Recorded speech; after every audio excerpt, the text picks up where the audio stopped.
কারণ এই যে দেখেন ভিডিওটা, এই যে ভাইটা কি বলছে, হ্যাঁ শুনেন, কথাগুলা শুনেন।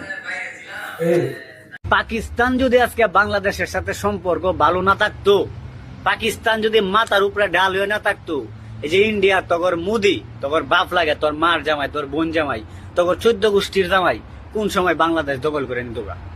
এখন আমি সত্যি কথা কইছি, আমি রাজা করে গেছি কে?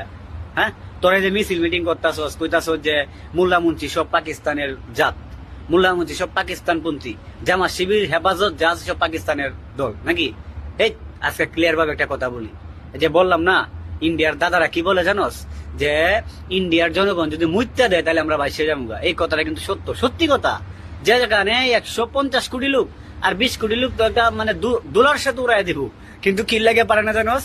এই যে জামাত জামাত জামাত কিন্তু পাকিস্তানি দল, ঠিক আছে? এই যে হেফাজত পাকিস্তানি দল, কেন পারতাছে না?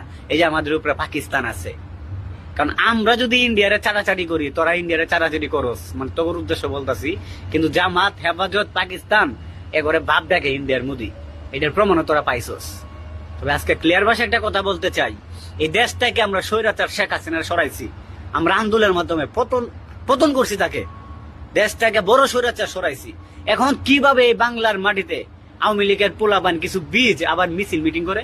কিরে দেশের প্রশাসন আপনারা কি করেন? হ্যাঁ, দেশটা থেকে একটা নাপাক জিনিস সরাই দিছি আমরা, দুর্গন্ধ চড়াইছিল, মানুষ শান্তিতে ছিল না।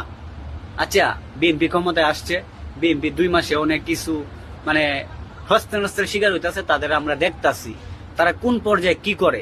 2 মাসে তো দেশের সংস্কার করা সম্ভব না, অন্তত 2 বছর লাগবো, 3 বছর লাগবো। আমি তোদেরকে বদনাম বলি না, আমি দেশের ভালো বিষয় ধরে তুলি।